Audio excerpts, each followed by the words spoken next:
ఏంటి నారాయణ, ఏమైంది?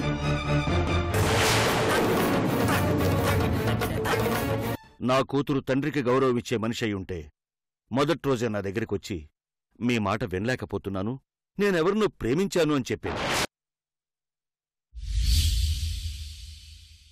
ఒక తండ్రిగా కూతురి పట్ల ఈ మాట వాడొచ్చో లేదో తెలియదుగాని అనక తప్పడం లేదు. నేను శారీరక వ్యభిచారాన్నైనా భరిస్తాను గాని మానసిక వ్యభిచారాన్ని మాత్రం భరించలేను.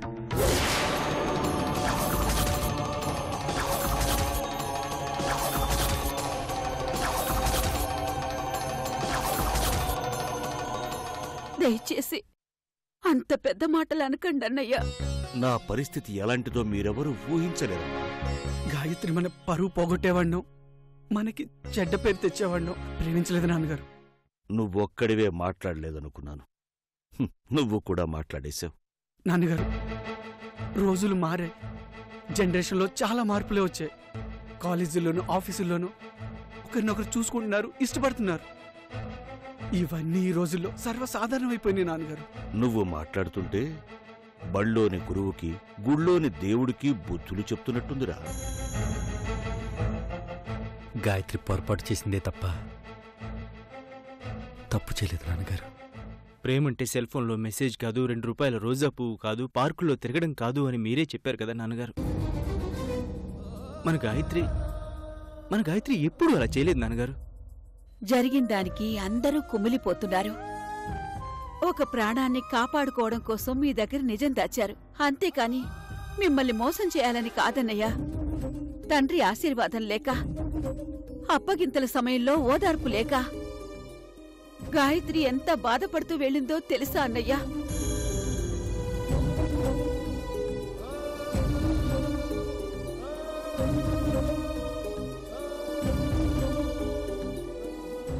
మన ఇంట్లో నుంచి పల్లకీ లేచింది గాని పాడలేవలేదన్నయ్యా. జరిగింది పెద్ద పొరపాటు కాదని మీ మనసుకి నచ్చ చెప్పుకుంటే అంతా మారిపోతుంది. మీరు ఒంటరి వాళ్లై అందర్నీ ఒంటరి వాళ్ళని చేయకండి అన్నయ్య. మేం చేసిన తప్పుని మీ పెద్ద మనసుతో క్షమించి దయచేసి ఇంటికి రండి మావయ్య గారు. మీ ముఖం చూడటం నాకిష్టం లేదు.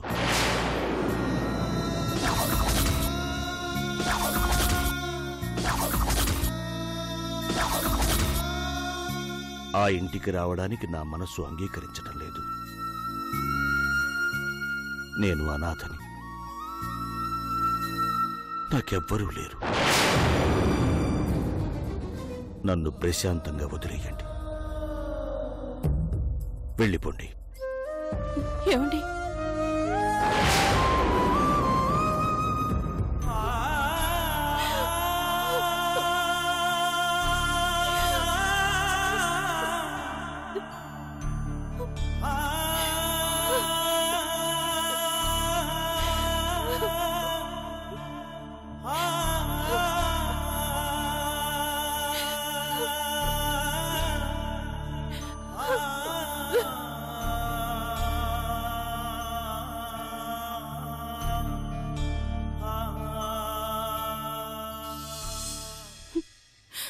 మన మొహం చూడ్డం ఆయనకిష్టం లేదంట.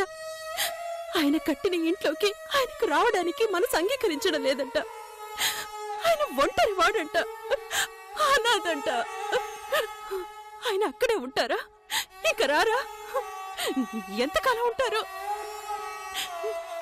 ఆయన లేనింట్లో మనం మాత్రం ఎలా ఉండగలం? ఇలాంటి పరిస్థితి చూస్తూ నేను బతికుండడం అవసరమా? అమ్మా, నువ్వు అలా అనకమ్మా. అమ్మా, ఆయన ఏదో కోపం అంటే నువ్వెందుకు అంత పెద్ద పెద్ద మాటలు మాట్లాడుతావు? శకుంతల, అన్నయ్య గారి కోపం 1 రోజు 2 రోజులు అంతే కదా. ఎందుకు అనవసరంగా ఏదేదో ఊహించుకుంటున్నావు? ఆయన గురించి మీ అందరికన్నా నాకు మాత్రమే తెలుసు. ఆయన పంతం పట్టుదల గురించి నాకే బాగా తెలుసు. ఆయన ఒక్క మాట అన్నారంటే దాని మీద నిలబడతారు. ఆయన ఒక శపథం చేసుకున్నారంటే దానికే కట్టుబడతారు. రాను అన్నారంటే ఇంక రారు. అంతే, పోయింది. ఈ ఇంట్లోని కళ పోయింది. ఈ ఈ ఇంటి గౌరవం పోయింది, ఈ ఇంటి గొప్పతనం పోయింది.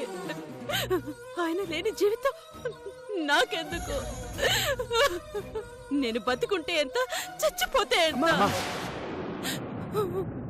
ఎవరు నువ్వు అన్నప్పుడే చచ్చిపోయాను. నేనెవరో తెలీదంట. గుండె పగిలిపోయింది.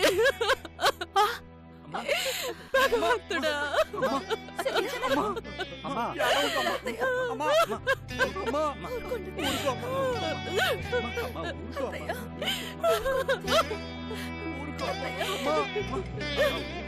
భగవంతుడా, దేనికో ముగింపు పలుకు తండ్రి.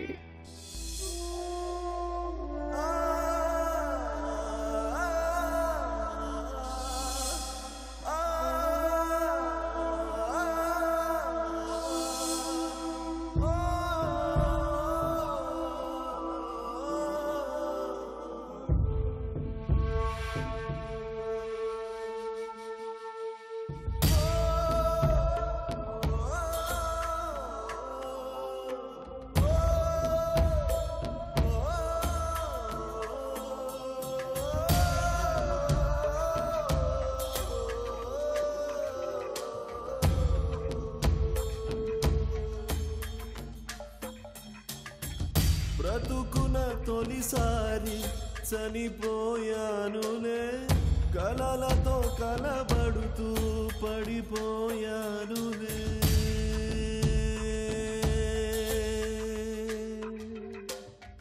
శిథిల సౌధంలాగా వాడిపోయానులే, విధితో విధి లేక ఓడిపోయానులే.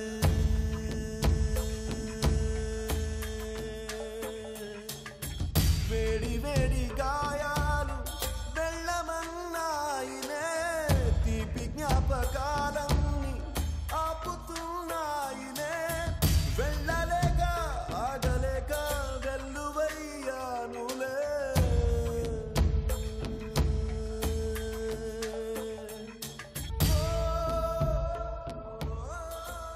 దుఃఖితుడైన అర్జునుని చూచి శ్రీకృష్ణ పరమాత్మ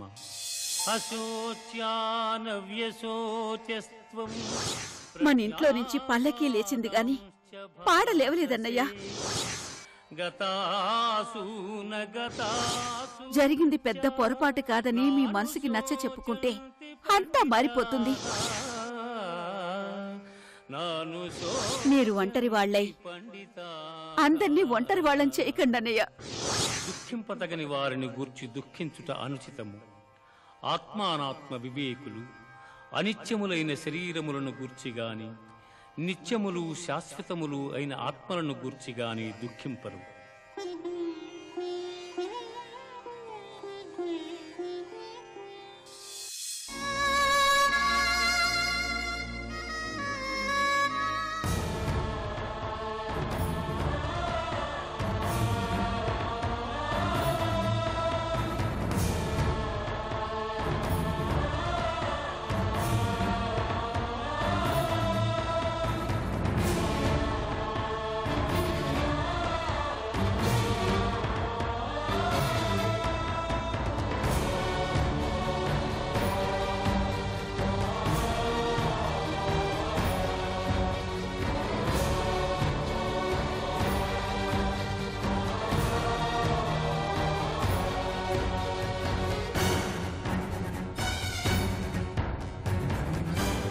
అమ్మా సునందా, కాళ్ళు కడుక్కుంటానికి నీళ్ళు ఇవ్వమ్మా. మావయ్య గారు పిలిచారు కదా? అవును సునందా. మావయ్య గారు, మావయ్య గారు.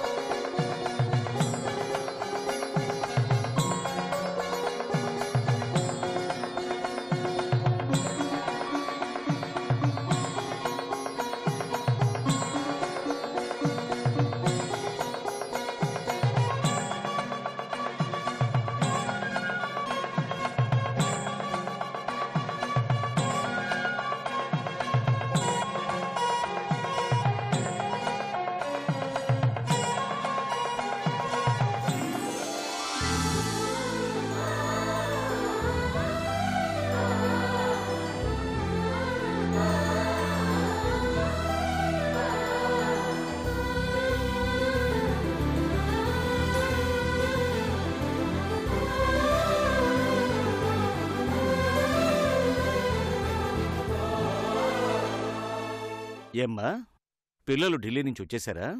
వచ్చేశారన్నయ్య.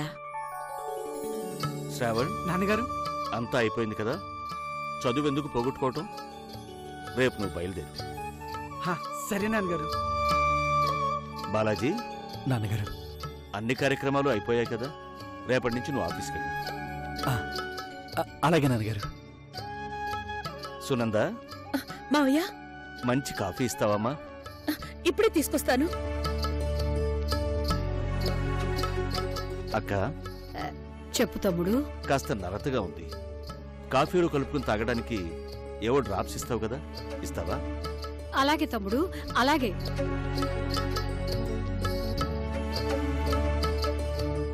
ఏమిటి శకుంతల అలా చూస్తున్నావు? మీ కోపం, మీ ద్వేషం చూసి తట్టుకోలేకపోయాం. ఒక్కరోజు మీరు మమ్మల్ని దూరం పెడితే 100 ఏళ్ల శిక్ష అనుభవించినట్టుంది. అందరి మీద కోపం వచ్చిందన్నది వాస్తవమే. మీ అందర్నీ, ఈ లోకాన్ని శాశ్వతంగా విడిచిపెట్టి వెళ్ళిపోవాలనిపించింది వాస్తవమే. ఏమండి? నాన్నగారు.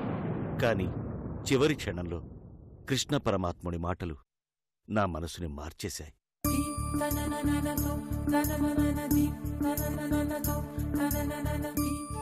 అందుకే నా వాళ్ల కోసం వచ్చేశాను.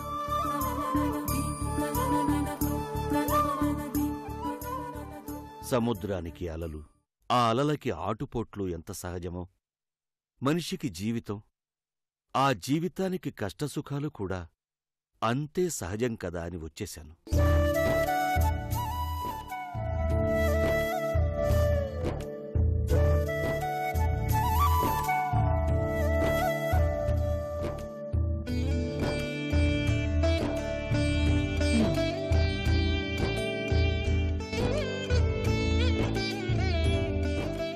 కాఫీ బాగుందమ్మా. ఇంకెప్పుడు మా అందర్నీ అనాథల్లా వదిలి వెళ్ళకు తమ్ముడు.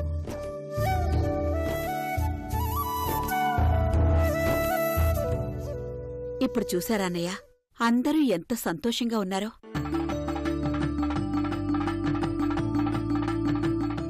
ఇంత త్వరగా క్షమిస్తావని అనుకోలేదురా తమ్ముడు. మా మనసులు ఇప్పుడు తేలిక పడ్డాయి. మావయ్య గారి కోపం తగ్గిపోయిందని గాయత్రితో చెప్తే ఎంతో ఆనందపడుతుంది. ఒక్కగానొక్క కూతురు, అందరిలోనూ అల్లారు ముద్దుగా పెరిగిన పిల్ల. కొత్త పెళ్లి కూతురు, మెట్టినింటికి వెళ్లేటప్పుడు తోడుగా ఎవ్వరూ లేరు. కొండంత భారంతో వెళ్ళింది. తండ్రి ఆశీర్వాదం దొరకలేదని మనసు నిండా బాధతో వెళ్ళింది. మీరు ఒక్కసారి ఫోన్ చేసి నా కోపం తగ్గిపోయిందమ్మా అని చెప్తే గాయత్రి ఎంతో సంతోషపడుతుంది. గాయత్రి ఎవరు?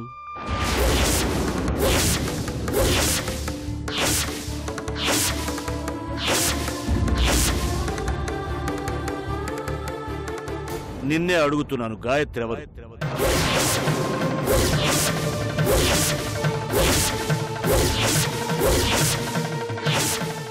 కోపం తగ్గింది మీ మీద, పరాయి వాళ్ల మీద కాదు.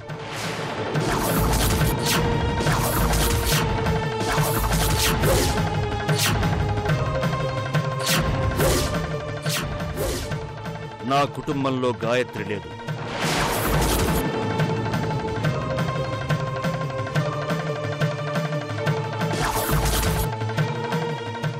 నాన్నగారు, వీళ్ళందర్నీ క్షమించారు. గాయత్రిని కూడా క్షమించండి అన్నయ్య. నేరం చేసిన వాళ్లకంటే చేయించిన వాళ్లే అసలైన దోషులు. అందుకే క్షమించలేనమ్మా.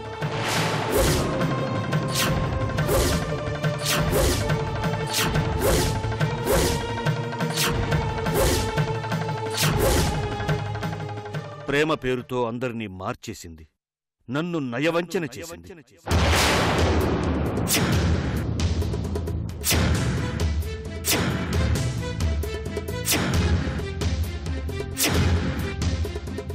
పాలలో విషం కలిపినట్టు కుటుంబంలో విషాదం కలిపేసి వెళ్ళిపోయింది.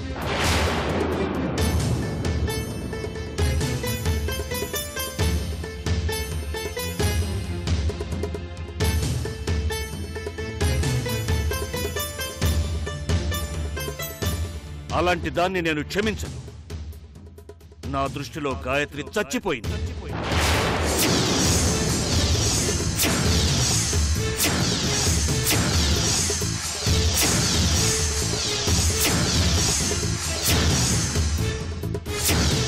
నిన్ననే అంత్యక్రియలు చేసేశాను.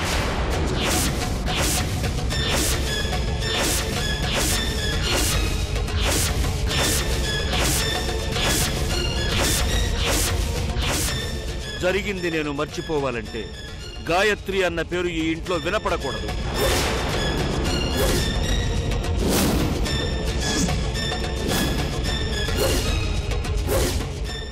ఆ గాయత్రిని కలవాలని చూసినా, ఆ గాయత్రితో ఎవరైనా మాట్లాడాలని ప్రయత్నం చేసినా ఎవ్వరిని క్షమించను.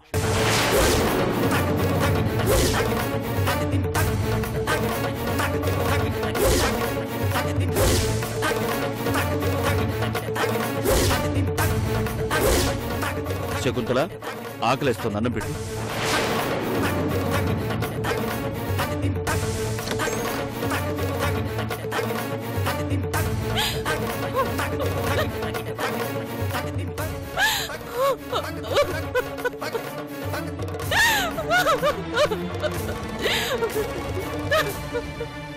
ప్రశాంతంగా ఉన్న ఇంటిని ప్రణయంలా ఎందుకు మార్చేశావు?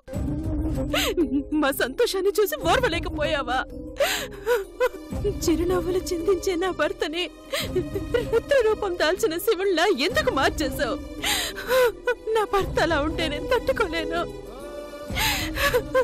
నా భర్త మనసు మార్చు తండ్రి. శకుంతల, ఈ రోజు మీ అందర్నీ క్షమించినట్టే రేపు గాయత్రిని కూడా క్షమిస్తారు. బాధపడకు.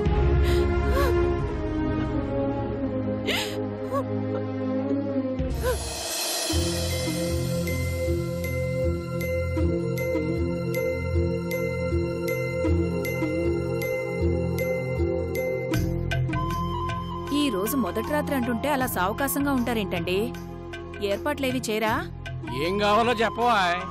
చామంతులు 2 బుట్టలు, ఓకే. 4 బుట్టల మల్లెపూలు, ఓకే. ఓ 2 బుట్టల గులాబీ పూలు.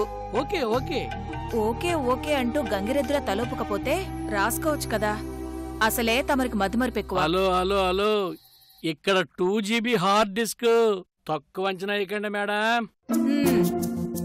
స్వీట్స్ 5 రకాలు, ఓకే. ఫ్రూట్స్ 5 రకాలు. ఓకే.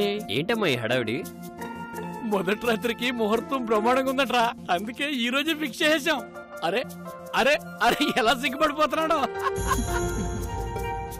చూడవే, ఆడపిల్ల ఎలా సిగ్గుపడిపోతున్నాడో. పోనా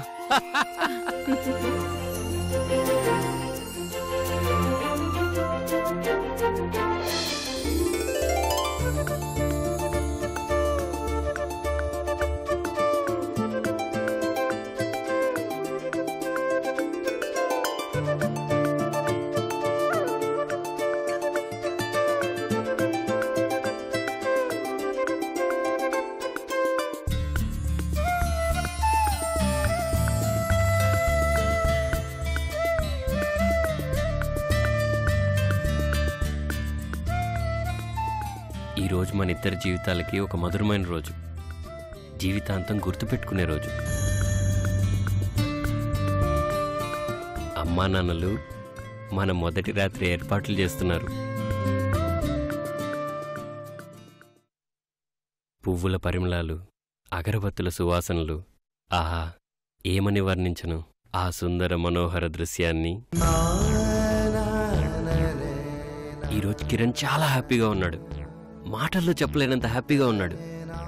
అమ్మాయి గారు తెల్ల చీర కట్టుకుని, తల నిండా మల్లెపూలు పెట్టుకుని, పాల గ్లాస్ పట్టుకుని వస్తుంటే నాకిష్టం లేదు.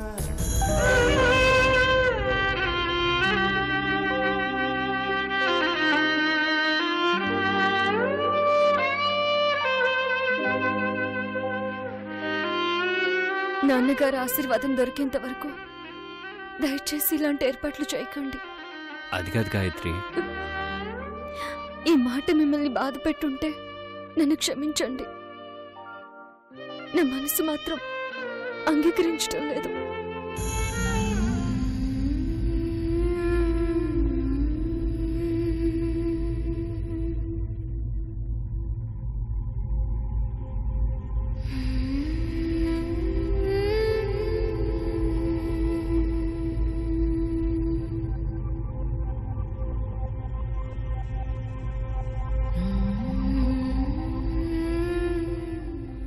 అన్నీ గుర్తున్నాయి కదా?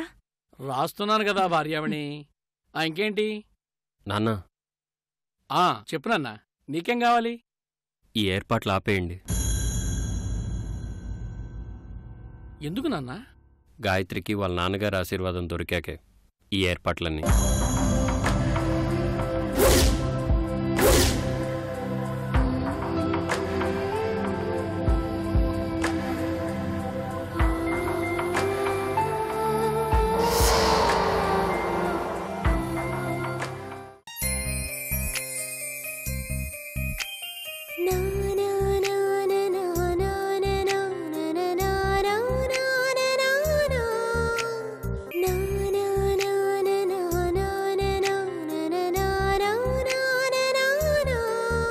ఆ అద్దంలో కనిపించే బంగారు బొమ్మే నా ఇంటికి కాబోయే కోడలు.